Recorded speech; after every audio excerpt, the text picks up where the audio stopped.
Mindful Coach podcast. There is far too much going on in this culture about if you're not successful, then you're just not working hard enough. And even if you are successful, you're still not working hard enough. And unless you're the CEO, well, maybe you could be the CEO of 3 more companies, or maybe you could have $100 billion and have $500 billion. It just never ends. And at what point does it become a ridiculous pursuit of achievement that is never enough? You can never relax. You can never take a moment to be present with the goodness that's right in your face. And what goodness is that? Well, you might be surprised if you actually took the time to take a breath, connect to something inside of us that's a little more still and calm and expansive than our thoughts about what we're not achieving or what we're not getting done. Or thinking about the way things should have gone or how you were wronged. And yes, we do get wronged and things should go better for us. That would be fabulous. It doesn't always work that way. And then what are you going to do? Live in a world where you're just constantly in a state of disappointment, or I'm not achieving enough, I'm not doing enough. Another version of this is imposter syndrome. It's like, I don't know enough to actually be effective or useful, or to speak up in a meeting where there are other people who might be a little more senior than you or know a little bit more. And so you dare not speak up because they are the ones who are supposed to know and have the big contributions. And so you hold back. How do you organize yourself in a way to have a life, have a moment, have a day that isn't just full of what you are not doing yet? You know what I mean? Like thinking about, oh, I've got to do this, I've got to do this. Thinking about what you haven't done. I did the whole podcast on living in the gap. Take a listen to that, because we talk about that extensively. What can you do? Well, I have some ideas about that in this episode. One of the things you can do is simply learn to pause, take a breath, and just be still for a second with something that feels good. It can be as simple as a sky, a cloud. Right now I'm looking out my window here and there's a beautiful sunset. I love those pastels, infinite gradations of color. Amazing if you just take time to look. You're not getting anything done in that moment. Oh my God, I'm not achieving anything. But you are actually getting something very powerful done. You're connecting yourself to a nourishing moment, a moment of beauty, and letting yourself experience that. And you can relax into that because it wants nothing from you. It's just there to experience. Now, this is a practice, a very important practice, I call letting the world come to you. Letting the world come to you. Instead of you going after an achievement and endless striving, take a moment and let the world come to you. And what you might find is quite beautiful indeed. But you have to look beyond judgments and reactivity, snap judgments and your thoughts to experience what's right in front of you. This is a true story about a client I had who was in IT in a small city and a stressful job. And he's a great guy, and he has this difficulty with anytime he got bad news, he would immediately think about all the terrible things that could happen as a result of that news. Oh my gosh, I'm going to lose my job. They think I'm horrible. They're going to tell this other person all these terrible things are going to happen to me. It's the end of my career. That would happen whenever he got bad news. We call this crashing the plane. Like suddenly he's in a plane crash. We worked on a way for him to take a breath and just notice that's what was happening, and to pause and just think, those are just thoughts. That's not what's happening. I'm just getting some feedback. What's true? And so instead of being defensive, just simply ask, tell me more. Get all the details. And he would find usually it wasn't at all what he thought about or the bad things that he imagined. It was actually something simple or something that was about a process and not him personally. The difficulty with this kind of a process is that it jumps too quick to the thought from the experience. Like someone says something and boom, you imagine something is true and you start thinking about it and putting yourself into that experience as if it were happening. So we worked on this exact assignment. Look at things that you feel good about. Give yourself permission to pause and let yourself feel them. Now, you might think those are kind of unrelated events. Like, what does that one have to do with the other? What does pausing and letting yourself feel something that feels good about something in the natural world, a flower, a face, a puppy, a child, a song, a smile, a sunset, a cloud? What does noticing and letting yourself feel good about that have to do with not being reactive when someone says something to you? It has everything to do with it, because the circuit that we're trying to train here is the one that causes you to press pause on your reactivity, what they call the default mode network in mindfulness work. So we're doing this work, and he reports one day, very excited. He says, "Oh, Brett, the most amazing thing happened." He was on a ferry boat, because in my area in Seattle, they have these ferries, and they go between cities on some islands in Seattle. He was on his way to work on the ferry, and there are seagulls that fly right by the ferry. And it's really interesting because you're out over Puget Sound in the water, and it's really pretty, gorgeous actually. So peaceful out there on the water, and the bird flying right next to the ferry. Well, he looks at the seagull and he goes, "Oh, that bird, that's a shit bird. It's just everywhere. They're all over the place. They make noise. They're dime a dozen, nothing special. And they're actually noisy. What the heck?" And he just walked away kind of in disgust. And then he thought for a moment and stopped. And I remembered connecting to something that's natural. And he turned around and he looked at the bird again. And seeing past his judgment, he noticed it's actually pretty graceful and unusual to see a bird pacing a boat in the middle of Puget Sound, exactly at the speed of the boat and elegantly floating in space in this very rhythmic sort of motion as it flies through the sky, exactly parallel to the boat. And when he saw that, he began to notice the beauty and the grace of it. Now, consider that just a minute ago, he was in connection with not such a great experience. He's going, "Oh my God, this is a crap bird. I hate these birds," walking away. And what's the feeling of that? Well, it's not such a great feeling. But the same guy with a slightly different point of view, mindset, if you will, looks at the bird and goes, "Wow, that's really special," and feels something much nicer. Which of those worlds would you rather have in the same exact moment? Would you rather be walking away disgusted, or would you rather feel, "Oh, wow, this is beautiful"? Same bird, same experience, two different realities in terms of what you walk away with. And here's the key thing. He was at choice. He got to make the decision to just simply look and see what naturally was. He wasn't looking at the bird just to see, "I'm going to make it special." He said, "I'm just going to see what's there." And this just naturally emerges.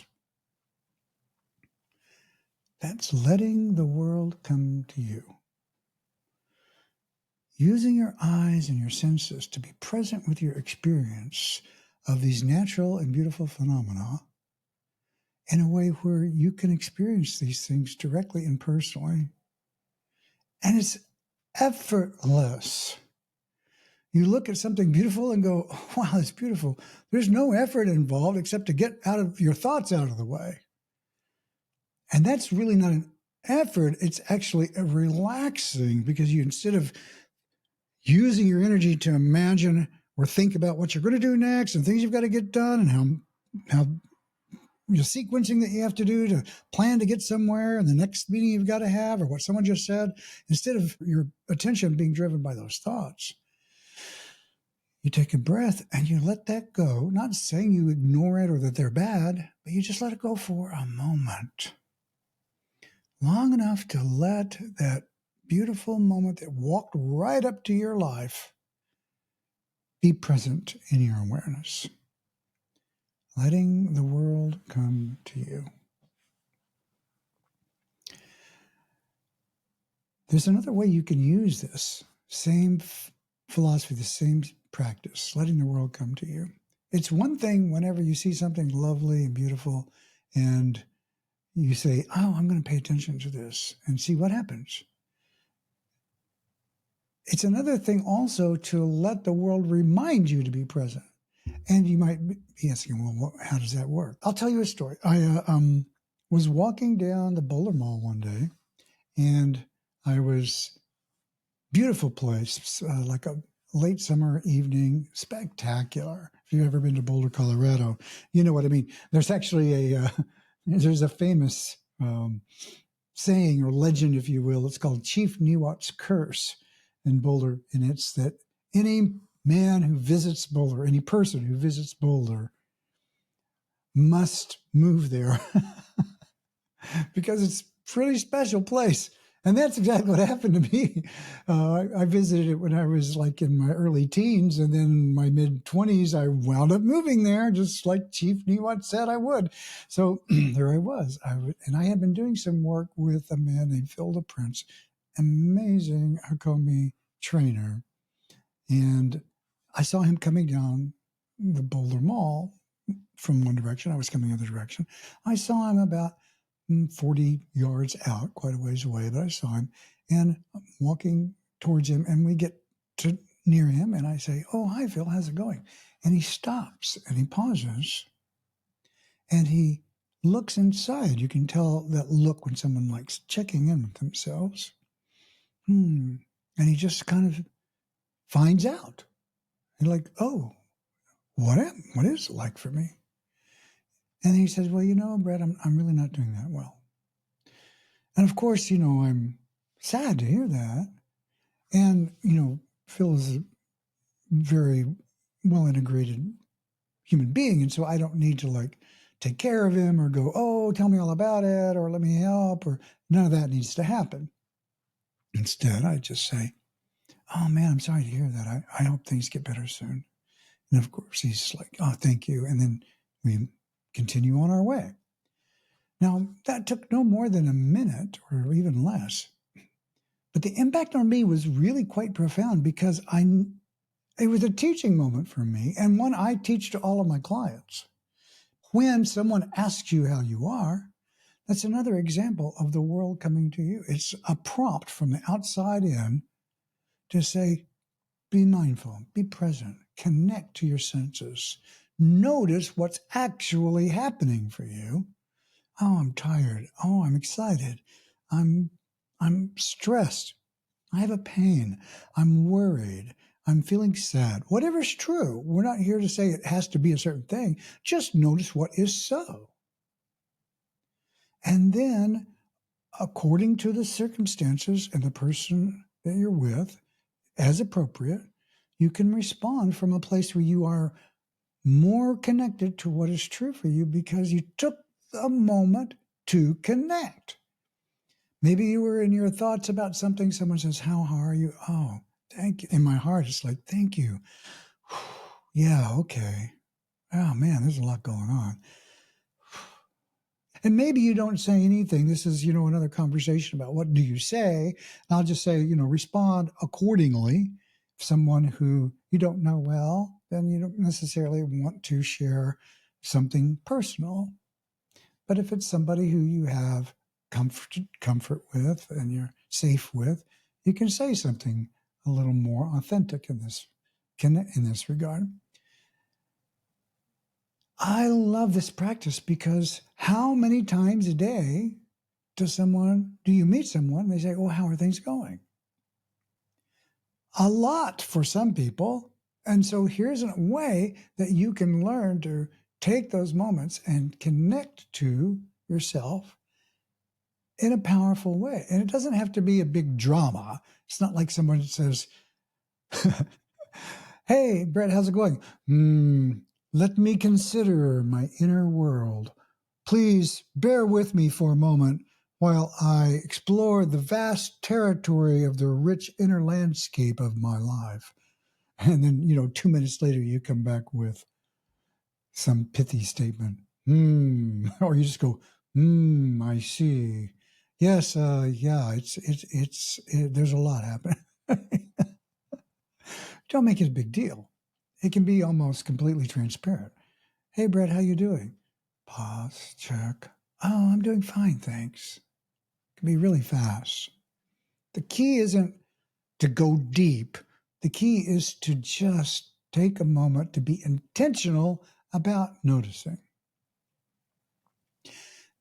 In this way, just like in the other example of the bird, and like paying attention to beautiful moments that just come your way, you're relaxing into the flow of experience and letting the world come to you to help you be more mindful and present with your experience. And if you do this enough times, it will change your neurology in such a way that whenever something really kind of unpleasant happens, you get under stress, you'll have a circuit already wired up that lets you press pause and go, "Wait a second. I'm feeling really reactive and like I want to just snap back." And I might be justified in that, but it might not be the smartest move here. But the key is to make a choice, to develop the capacity within yourself to be a choice about what you say. That's so powerful. So powerful. And so that's the practice, letting the world come to you, letting yourself learn to say yes to the moments that just bring themselves into your day. Another one is, "I really like the way this worked out. I really like the way you did something. I really appreciate you." That's the world coming to you once again. I have to literally say, "Oh, thank you. Hold on just a second. Marshal all my resources and relax and go, it's like a virtual hug. It's like it feels really good to feel appreciated. Somebody liked what I did. That feels, oh man, that feels so nourishing, so good. It's like I get to live my life's purpose by putting out content and connections and words that I hope help people." And when I get that back, I have to make an effort to go, let myself feel appreciated. A lot of people I know are in the same boat. It's a habit. Like someone says, "Hey, I really like that." You go, "Oh, thanks. It was nothing." Don't do that. It was something. That's why they're telling you it's something. When you say, "Oh, it was nothing," what you're really saying is, "I don't want to feel it. I don't want to feel appreciated." Why wouldn't you want it yourself to feel good? It's not about ego. It's not like, "Oh, I'm so good. I felt so." It's not that. It's a simple letting yourself have the embrace, the appreciation, letting yourself feel connected for a moment to the goodwill that someone else is sending you. Saying yes to that moment. For me, that's an effort. And I invite you to try it. I invite you to try. So all of these things, letting yourself, letting the world come to you. Amazing practice. It's really radically changed my life for the better, and I hope it can for you too. My name is Brett Hill. I am the Mindful Coach. You can find me at themindfulcoach.com. If you're interested in this, I have a whole 8-week sequence that I take people through, and it will rock your world. Full of these kinds of exercises and practices, and tune them up just for you. I would love to do that. So reach out to me if you're interested, and I'll talk you through it. Blessings to you. Stay present. The Mindful Coach Podcast is a service of the Mindful Coach Association.